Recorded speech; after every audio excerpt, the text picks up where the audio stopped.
following is a production of DallasCowboys.com and the Dallas Cowboys Football Club. How about them Cowboys?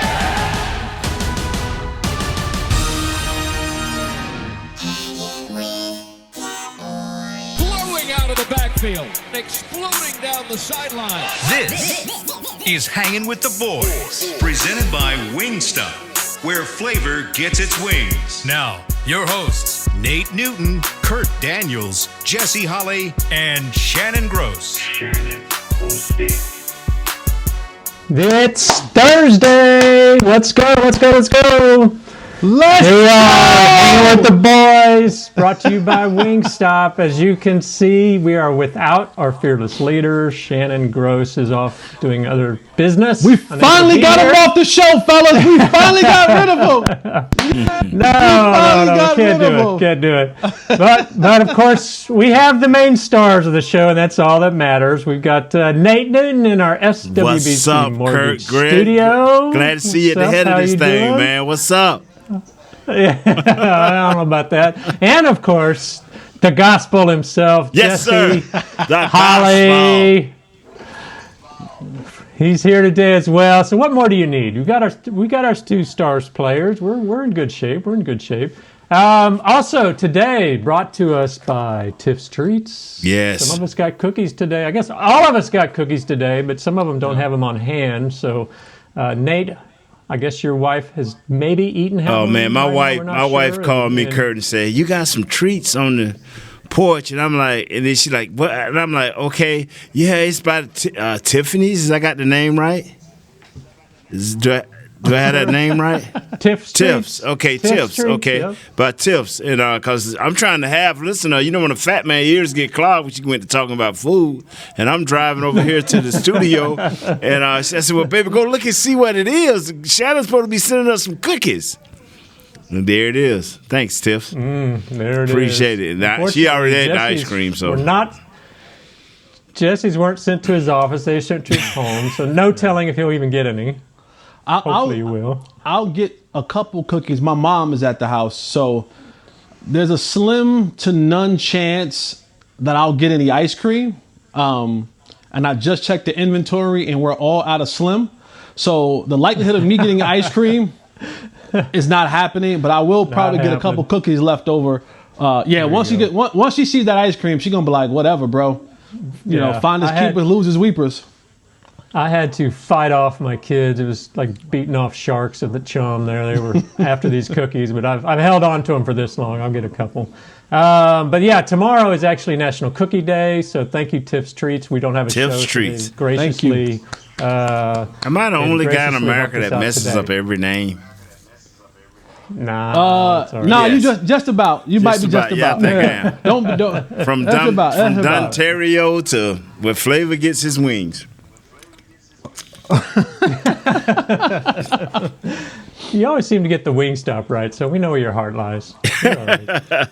Okay, so actually today is a bit of a tough day for the team, and sad day in Cowboys Nation, as the Marcus Paul tribute was this morning at 10, and the team kind of took time off to watch and participate in the service virtually. Obviously, with the COVID, they couldn't do an in-service, but difficult day. I don't know, fellas. It's been a tough couple of weeks so far. Yesterday was a little wonky with the other game. Now today, but I guess this team's probably ready, hopeful to get back on schedule. Yeah, I mean, definitely. And it's, the sad part about it is we live in this time where I'm sure there are deep relationships that was built with players and staff with Coach Paul. And because these guys are in season and in the world that we live in right now, you can't fully go and pay your respects, because that could in reverse put you in a position to either spread or contract the COVID. That's a tough one. That's a tough one. But, our thoughts and our prayers are with the Paul family and the players and the organization and all those who've had a relationship with Coach Paul. And, It's a tough one, man. That breaks my heart to even think about having to deal with something like that, from that scale of being so close to a person, but in the moment where you want to pay the ultimate respect to someone as they're going to their resting place, you can't because you're in season and we live in a COVID-driven world right now. But rest in peace, Coach Paul.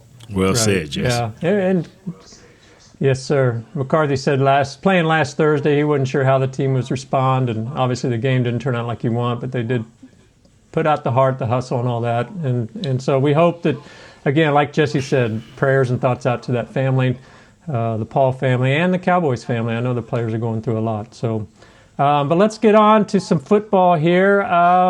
Strange day yesterday, afternoon Wednesday football. Did you dial in to watch the next Cowboys opponent?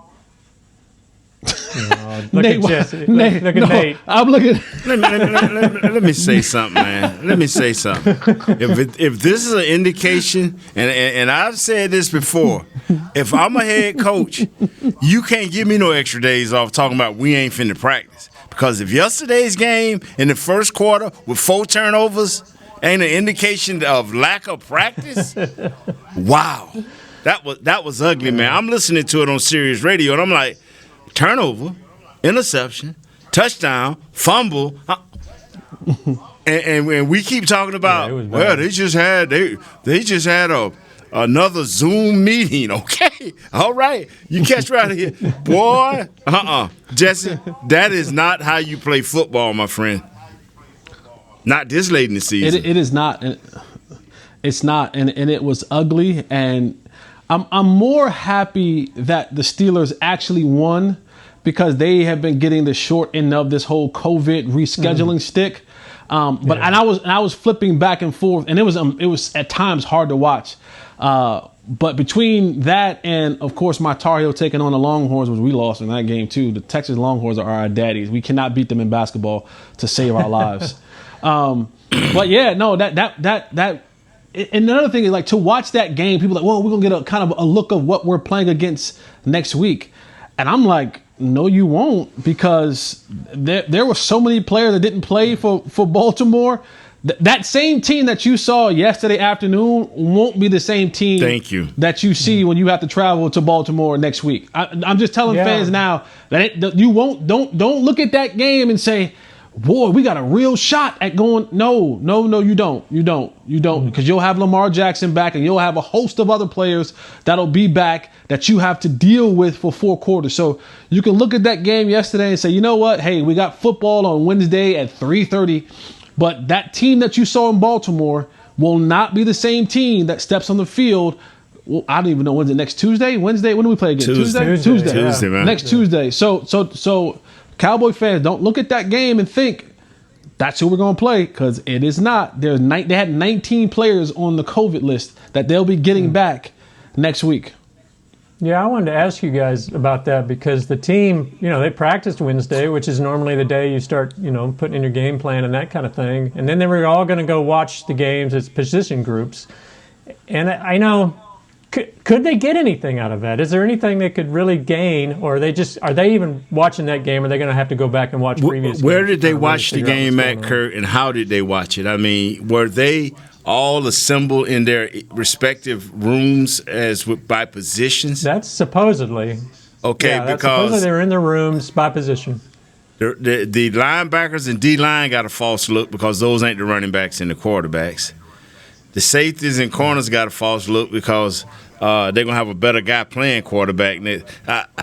I wish I could say that time would have been better spent on the football field, lining up in their proper positions and knowing where to be and doing a little bit of banging. I think that would have been the better way than sit up there watching that game, like Jesse said, because that ain't the game you're going to get come next week. I promise you. I mean, I agree with him 100% on that. Yeah.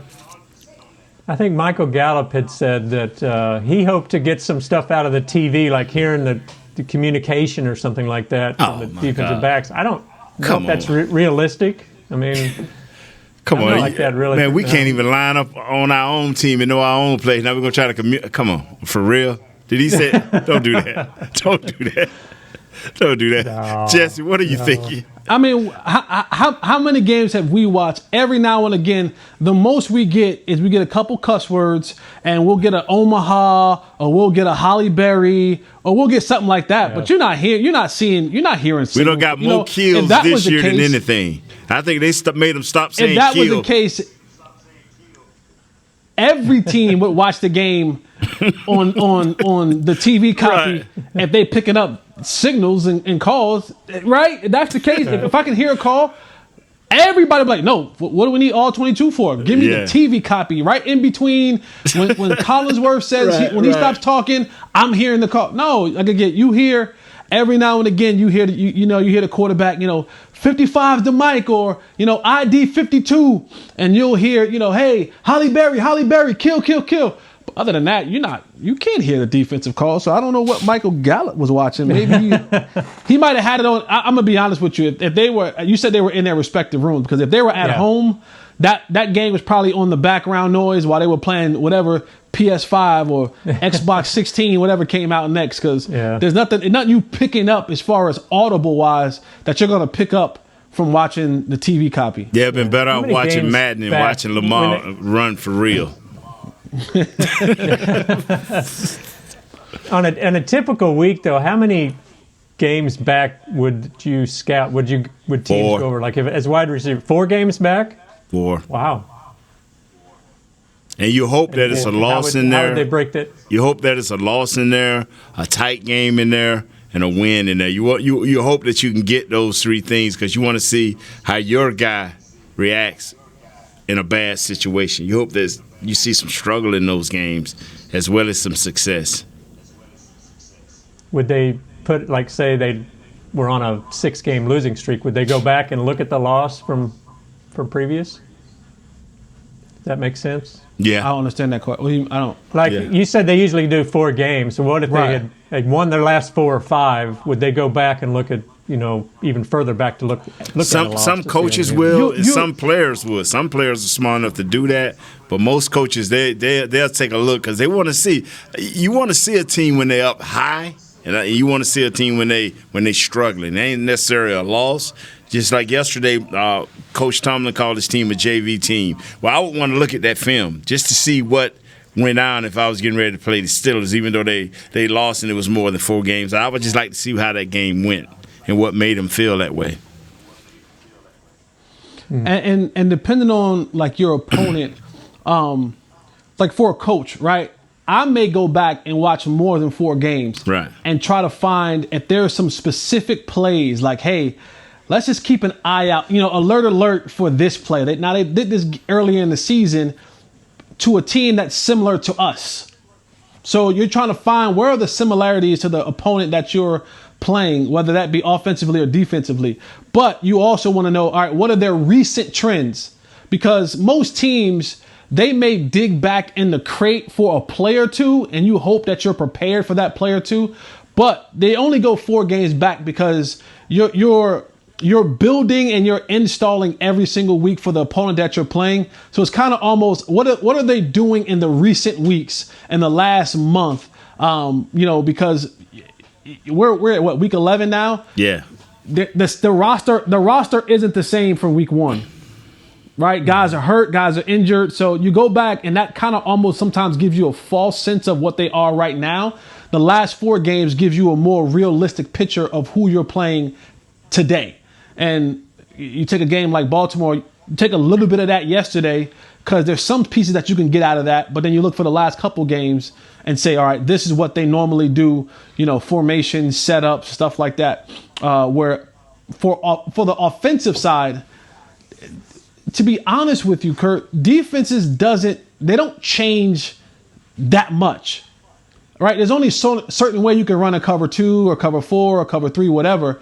But it's when they run them, it's who they run them with. It's trying to pick up those little things throughout of it. But a cover 3 is a cover 3. And you know what a team is going to be, their foundation, their core is before the game starts. Hey, listen, guys, this team is a primarily quarters team. They're going to run quarters 75% of the time. But when they do decide to blitz, or who's blitzing, those are more the key indicators. Hey, they like to blitz when they're up 14. Hey, when they get this into the field, the last 4 games, they show they're bringing pressure from this side with this guy. So just, keep it in the back of your mind. When you get in there for third quarter, they're up 7. Just know this is coming. This is going to come eventually if this is the situation. We can get into it more later, but was there anything that gave you hope facing this Ravens defense? I mean, they only allowed Pittsburgh 19 points, and 6 of those came on an interception. No. No. No, I'm going to tell you why. I'm going to tell you why. Okay, we already, and it's just Nate talking. This is not no coaching staff talking. We already conceded that we can't run the ball. We're not going to run the ball. Okay, if you're not going to run against this team or try to make them stay honest, and Khalil Campbell and that group can pin their ears back, this game over. They got nice DBs, even though Jimmy Smith got a little banged up. They got nice DBs, and they coming. So, and they will blitz. And they will give you pressure packages that will show blitz and back off and give you a lot of coverage. So this is the team Jesse talking about. Don't let these dudes are legit. Their defense is legit. And if you don't have the heart and the stamina to try to fake at these dudes with the run, they will punish you. That's not very hopeful, Nate. And when you look at this team, what is we have 3. I mean, you only got 2 Achilles, but we got 3 Achilles heels, right? We don't stop the run well. Well, you about to get a load of J.K. Dobbins and Mark Ingram, right? We don't cover the backs out of the backfield. So, J.K. Dobbins, Mark Ingram, Gus Johnson. And then we struggle with tight ends. Well, get ready. That's Lamar Jackson's favorite target.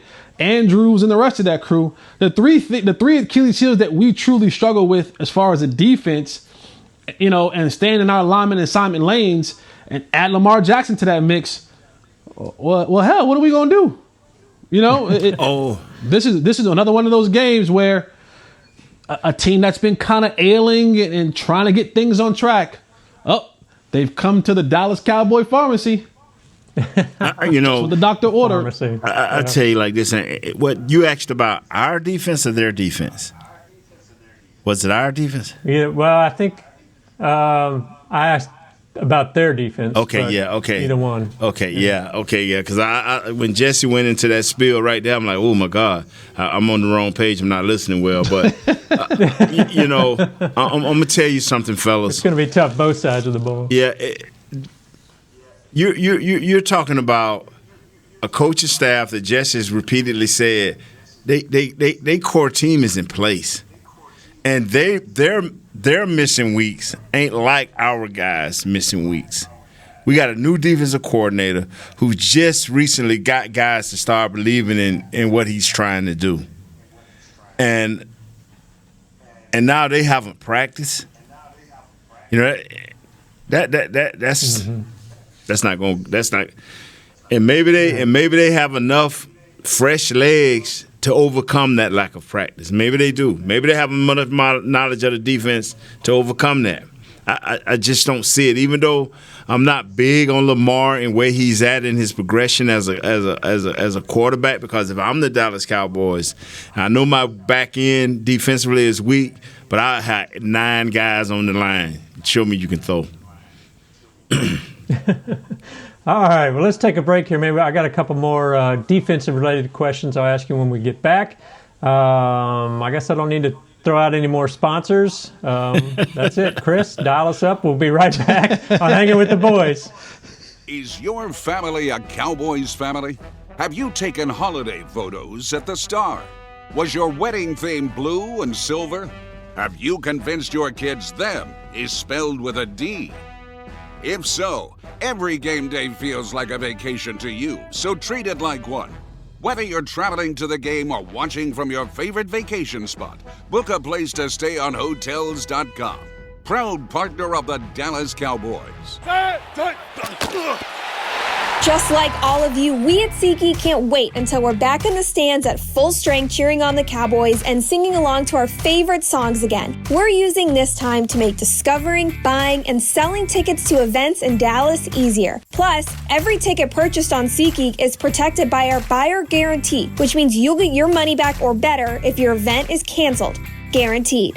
Download the SeatGeek app today, and when the time is right, let's go. SeatGeek. Grab some OtterBox gear and get ready for Hanging with the Boys. From rugged venture coolers to tough as nails elevation tumblers, we've got what you need to keep your game day drinks frosty and your football feast ice cold. And with cases, screen protectors, and power accessories, you can defend your phone and stay connected to every play. Gear up at OtterBox.com and amp up the fun of every Cowboys game. That's OtterBox.com. Dear, it's 1908. Don't you think we should get electricity? And stop using candles to see at night. It's just electricity lights up the room fast. It's more reliable than candles blowing out, and people seem to love it nationwide. Well, candles are... Dear, did you just run into the wall? Nope. May I have a new candle, please? Historically, switching to new technology is a no-brainer. Today, it's AT&T 5G. Fast, reliable, secure, and nationwide. Switch to AT&T 5G. It's not complicated. 5G requires compatible plan. May not be in your area. See att.com/5G for you for details.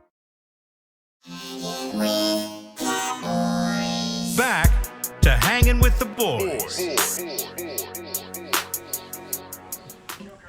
We are back with Hanging with the Boys. There's myself, Kurt Daniels, Jesse Holly, Nate Newton. We're without our fearless leader today, Shannon Gross, so he is not here to tell you about underwear. Tommy John, one of our sponsors, I'm sorry I don't have my on. I can't stand on the chair and show you how I look in my loungewear, but show us how you look in those pants, Kurt. Those beautiful loungewear. You don't need no more shorts or no more pajama pants. Get you a pair of Tommy John's loungewear. Hang with the boys. And hang with the boys and let the boys hang. Yeah. They won't hang better without the Tommy Johns. Got to get there you Tommy go. Johns. So check that out. So love them Tommy Johns. Actually, I have a pair on right now. I'm feeling good. There you go. All right. Okay, I got a couple of defensive-related questions for you, and Nate, you kind of hinted on it in the break there, I think. The Cowboys were really starting to look good on defense against the run. They held Pittsburgh pretty well. They held they did pretty solid against Minnesota, considering. Well, actually, Minnesota racked up the yards, but they won the game. They got the stops when they needed to, and then Washington just torched them. They just couldn't stop anything, and some of the bloggers out there and some of the stats folks, pointed out film where they weren't filling gaps, and it was just what happened. Was the players just not paying attention? Was it bad scheming? I talked to Bucky Brooks, one of our own now. Tar Heel.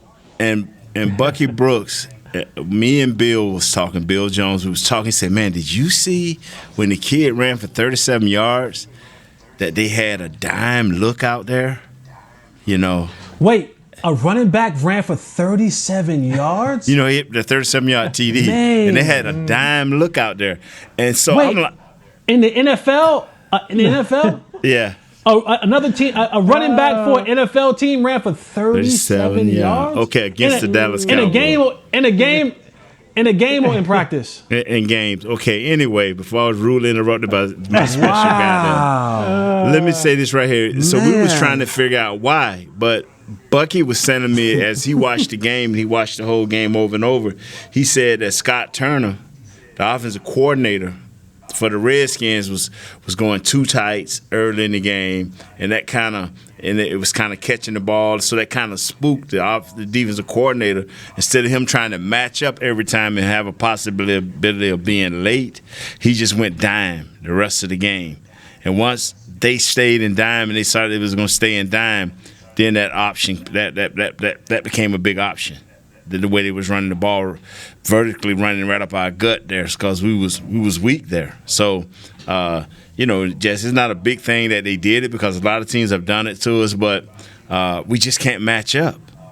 Defensively, when we have good tight ends, and like you say, Jess, backs coming out of the backfield, we don't have the hybrid players at linebacker to be able to cover effectively and then be able to defend the run when they do come. So until we get that guy or guys to do the right thing, this is what you can expect.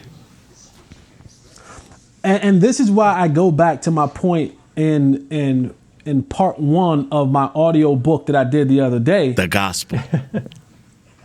The gospel by Jesse Holly. There you go. The football gospel. You hit it right on the head, Nate. And this is why you can't fully put on the blame to Mike McCarthy, because the players on this roster are not equipped and built for the NFL that we live in today. These are the guys that they hoped. They took a gamble and they hoped that Jalen Smith could be what he once was at Notre Dame pre-knee injury, and they lost. Not only did they take a gamble with him in the draft, they had the audacity to double down on their bet and give him a contract. And they lost. They lost. And they don't have anyone in today's NFL. Your tight ends are more athletic. Your running backs are more versatile. Nate just told you they saw something where they couldn't change.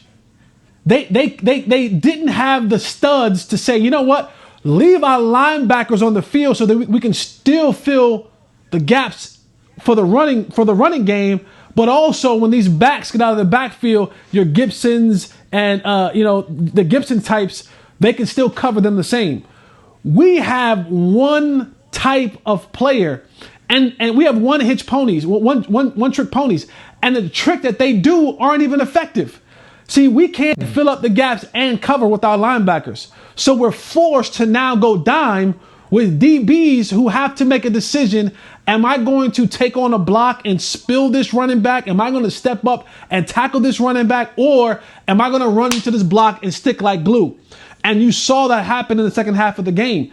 This is why I keep saying that Mike needs an opportunity to put guys in position, because we don't have the dogs. We don't have the horses to run the new NFL race with running backs who can run up the gut and running backs who will motion out, who will split out and will run routes on you. Nate, you just explained it perfectly of why we struggle, because we don't have the players to stop, not even in our own division. Not Miles Sanders. When Miles Sanders gets fully healthy and Saquon Barkley and the Gibson kid in Washington, when those guys, like, this is our division. This is the team that we have to play each team 2 times a year. That's 6 games out of the season that we have to play, that right now we don't have the defensive equipment to really go after those guys. You got to get players in here who are like, you want running backs to be able to do more? Cool. You got to have defensive players who are able to do more as well.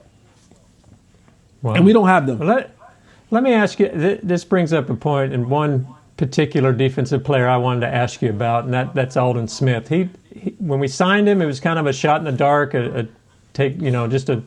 let's see what happens. And he came out of the gate just gangbusters. In his first 3 games, he had 4 sacks, 20 tackles, 3 tackles for loss, 6 quarterback hits.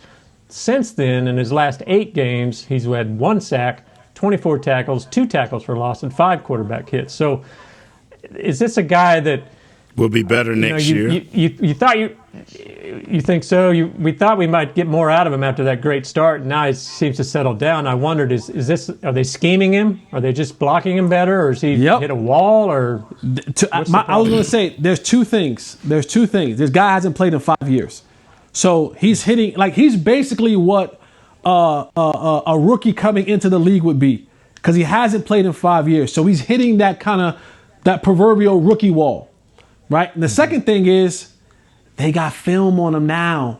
See, before they didn't have film on him from 5 years ago. You got to go 5 years back to find film on him. And now that they got film on him, not only him, but how he has to play within this scheme and the players around him. See, when the Niners were kind of really doing their thing, they had other guys around him that enabled him to be free, that enabled him to go and do what he was doing before. Yes, immense amount of talent, but he had other guys around him who was opening things up for him to be more successful. So now that they have film of what Aldon Smith is in this defense with the players around him, they're saying, you know what, we'll take our chances with going one-on-one with Neville Gallimore or someone like that with our center, and we'll just bump everybody outside to those other guys and double team them and make them have to work even harder to get what they got to get. Before, he was getting some one-on-one coverage. There wasn't much film on him. It was kind of like surprising some guys because they haven't seen him in a long time. So his moves and stuff like that, the quickness. But now that they got film and he's kind of hitting that proverbial wall, you're starting to see it kind of level out a little bit, and he'll be better next year. He'll be better because he like you said, Jason. You talked about this earlier. Is the weight? He will be he will find that weight now. He's like, okay, this was maybe a little bit too heavy. Let me get a little bit of this off of me, so I won't hit that wall and I can stay effective the whole year. But I just think, I knew that's okay. He'll probably come out, have a few sacks, get everybody hyped up, and then they'll figure him out. They figured him out, and so now. Next year he'll be a little bit better if he's a part of this program. He'll be a lot better, and he'll figure out his weight. Then he will figure out what he can and cannot do with his weight. That was my next question. I mean, this is a 1-year flyer. He's a free agent. Are you willing to invest in him next year? Pay a bigger deal to a 32-year-old or whatever he is? I don't know what the price is. I don't know what the going rate is this year because this is going to be a wild year. So I don't know what the rate is, for him and guys of his nature. I will give Aldon Smith. I will give him a respectable offer, and I'm not begging him to take it. I'm going to say here's where you are. Okay, son. You were 5 years out of football, and you had a problem. And no one touched you. We gave you a chance, all right? And we're going to offer you something respectable and competitive. And if you turn it down, so be it, because I still have guys that I want to see. I still got the Bradley and Nyes of the world that I want to see, that I drafted. I got some more guys that I'll probably pick up in the draft this year as well. So here's what we're going to do. If you want to be a part of this, if you want to stay with Coach Tom Sula and that's your guy, cool. We're going to give you, it's going to be respectable. It may not be market price. It may not be competitive to what the other people may be giving you. But just remember, they didn't give you a shot. And I'm speaking on both sides of my mouth. I'm speaking from a team perspective and I'm going to speak from a player perspective. Now, Aldon may say, the hell with y'all. I don't owe you anything. You gave me a shot and I worked myself into this position. But if I'm the Cowboys, if I'm speaking from a businessman's position, I give him a respectable offer and it's literally take it or leave it. We're not going to beg you to play for us. We gave you an opportunity. We did you a favor by putting you on our football team when no one else would touch you because of your coach. If he's still here and you want to be a part of this, here's the offer we got. Take it or leave it. But if not, then I say, you know what? Thank you. We appreciate you, Bradley and I, and whoever else. It's year number 2 for you, young fella. Let's saddle up. Let's roll. And I agree. Armstrong, let's go. I agree 100%. And you guys know I fell in love with 2 guys that wasn't here, that's not here anymore, in Don Terry and Everson Griffin, because I saw them on the field, even though I did not go and look at the film on Don Terry, because I got word now, after the fact, that, okay, he wasn't that great in his last stop. But anyway, he's given us what he's given us, and I think he has probably a little bit more by the end of the year, but we'll see a better guy next year if he's here. Great thing, Jess. I'll go with you 100% on that. All right. Chris is yelling at us, demanding a break. So let's take a break. Between him eating and pulling stuff out of his teeth. Just like all of you, we at SeatGeek can't wait until we're back in the stands at full strength cheering on the Cowboys and singing along to our favorite songs again. We're using this time to make discovering, buying, and selling tickets to events in Dallas easier. Plus, every ticket purchased on SeatGeek is protected by our buyer guarantee, which means you'll get your money back or better if your event is canceled. Guaranteed. Download the SeatGeek app today, and when the time is right, let's go. SeatGeek. It's game day. You know what that means. First, kebab prep. Steak, pepper, onion, steak, pepper, onion. Next, a counterclockwise lap around the room. Now the lucky grease-stained jersey goes on. And lastly, the dance. You know the one. This is a game day ritual no matter where you are. Whether you're traveling to the game or watching from your favorite vacation spot, book a place to stay on Hotels.com and keep the tradition alive and well. Hotels.com, proud partner of the Dallas Cowboys. Grab some OtterBox gear and get ready for hanging with the boys. From rugged venture coolers to tough as nails elevation tumblers, we've got what you need to keep your game day drinks frosty and your football feast ice cold. And with cases, screen protectors, and power accessories, you can defend your phone and stay connected to every play. Gear up at OtterBox.com and amp up the fun of every Cowboys game. That's OtterBox.com. Dear, it's 1908. Don't you think we should get electricity? And stop using candles to see at night. It's just electricity lights up the room fast. It's more reliable than candles blowing out, and people seem to love it nationwide. Well, candles are... Dear, did you just run into the wall? Nope. May I have a new candle, please? Historically, switching to new technology is a no-brainer. Today, it's AT&T 5G. Fast, reliable, secure, and nationwide. Switch to AT&T 5G. It's not complicated. 5G requires compatible plan. May not be in your area. See att.com/5G for you for details. Back to Hanging with the Boys. We are back on Hanging with the Boys. It is Christmas time. The Cowboys have put together a fantastic Christmas show. You can watch it online virtually. Ted Barnett, the man behind the scenes, put that all together. It's pretty amazing. Even though you can't be in there in person, you can still celebrate Christmas with the Cowboys online. Check it out. Go to DallasCowboys.com/Christmas, I think. That's where it is. But celebrate the holidays with the Cowboys. Check it out. Hey, what do all we... All right, fellas. What do we call Ted? Do I have a name for Ted?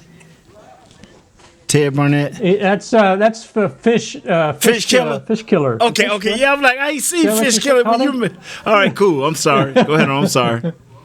Yeah, we need to get fish killer on here. So, all right. So this morning, apparently, Stephen Jones said there's a chance that Trevon Diggs could find his way back before the end of the season. I have a couple questions. One. Do you think he should bring him back, or do they just need to rest the kid and let him get healthy for next year?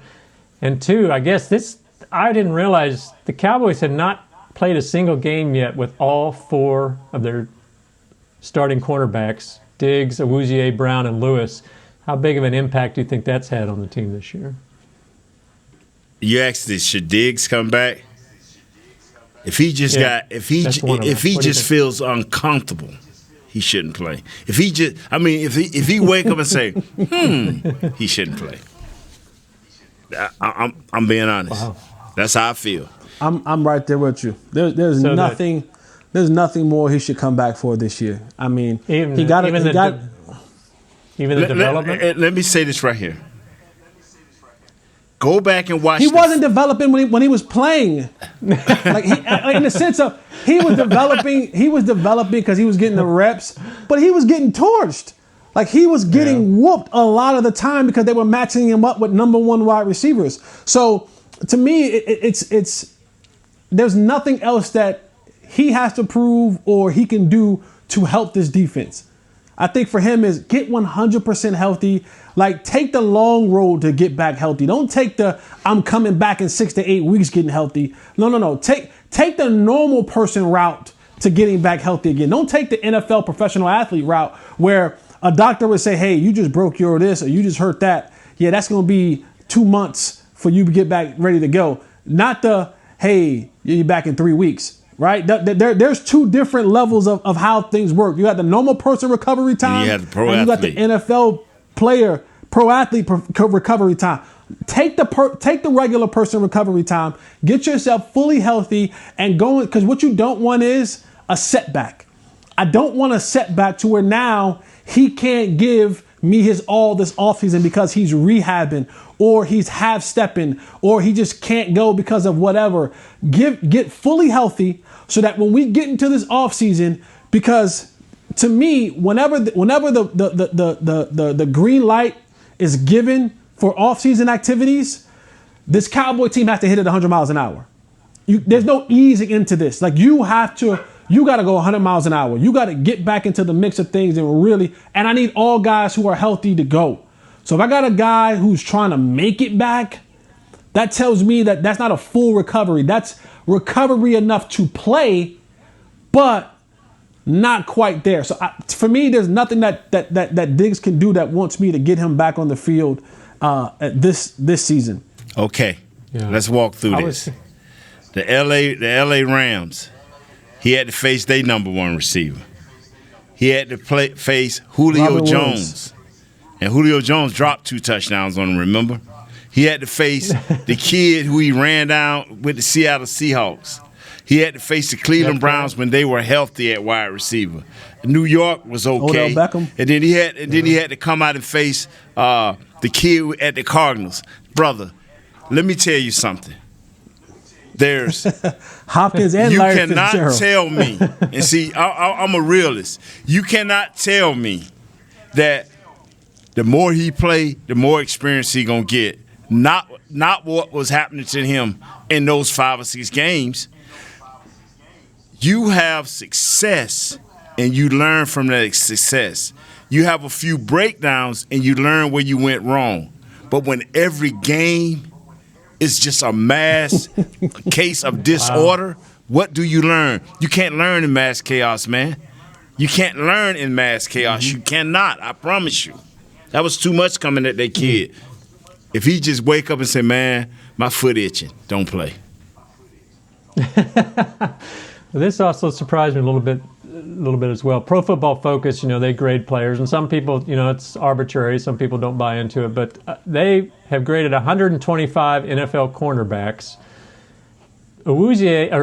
Diggs is ranked 56th out of those 125. Awuzie 71st, Brown 106th, and Lewis 112th. I mean, you don't even have none of your quarterbacks are in the top 50. Have they really been that bad? And are they just because they're not getting pressure, they're being hanging, left out to dry, or is this a position that really just needs an overhaul? I think it's 50% both. I think it's 50% both because when these kids, Deion Sanders told me one time, he said, Nate, he said, you know what, I was a good cornerback, but I always made sure I had some rushmen up front. So them 1 or 2 times I may have to cover an extra 2 or 3 ticks, I can do it. But I cannot see myself covering 6 seconds every down.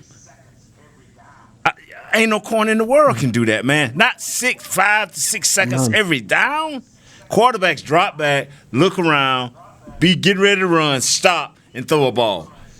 That's 4.5, 5 seconds, man. When quarterbacks are trying to get the ball out around 2.4 at the worst, our guys are averaging getting it out at 3.2 versus us. That's too much. That's too much. These guys can go and be good backups or a solid starter somewhere else where it's a pass rush. We've seen it happen. Wow. That is kind of off the subject a little bit, but it brings up a question I wanted to ask you, Jesse. When you get in those situations as a receiver where you have those long, there's no pass rush, so your quarterback's got time. Well, I would assume most routes aren't going to last 5 seconds. So what are you doing at that point? Once you've done your route, is it basically street ball after that? You're just going wherever you find an opening? Well, once I come into a game knowing that my quarterback is going to have time, is now I'm able to work him. Like now I don't have to rush things. Now I'm able to set him up, give him a little extra at the line of scrimmage, maybe give him a little midway through my route because I'm not having to make sure that I got to get in and get out because we don't have no offensive line to block him. So I'm able to do so many different things. But once the play breaks down, there's indicators, right? So if a play breaks down and the quarterback begins to roll, let's say he rolls right to your side. It's kind of first, deepest guy goes deep, next guy comes down, and it's like almost a 3-tier thing. You're trying to find your way in that 3-tier thing. So it looks like street ball, but everybody has kind of an assignment of where your route went. You may now have the vertical, the next guy may now have come into that mid range, and then you want to have that safety valve coming back towards the quarterback. So it's organized chaos. but you understand within the route concept, if this play were to break down, where do I go and how do I find an opening for the quarterback? Because it has to be decisive. What you don't want to do is, you act like you're going to go up and you stop and the quarterback throws it because you're going up, and now there's a cornerback standing back there because he thought he was going up and intercepts it, or vice versa. You think like you're going to, come down and then turn and go up, and he throws it like you're going to come down, and the quarterback standing there because he went with you coming down. So it's organized chaos, and within that whole route concept who has the deepest route, who has the mid-level, and who has the kind of the comeback to the quarterback type situation. You know who's great at that? That's something it is. You know who's great at that is Russell Wilson with his little guy. I can't think of his name from K-State. Him and that guy is Tyler Lockett. Oh yes, sir. Lockett. They are great at that. They are great. When you find a guy that can link to you like that, that's sweet. Wow. All right. Well, we've made it, fellas. Thanks for putting up with me without Shannon. You the man. You the man. Hey, Shannon. You the man. What's Shannon for, man? Thank you to Tiff's Treats for the cookies. Thank you, fellas, Tiff. I hope yours are waiting for you when you get home. My wife is enjoying it. Thank you, Wingstop. Yeah, exactly. I've got the kids waiting outside the door for these damn cookies.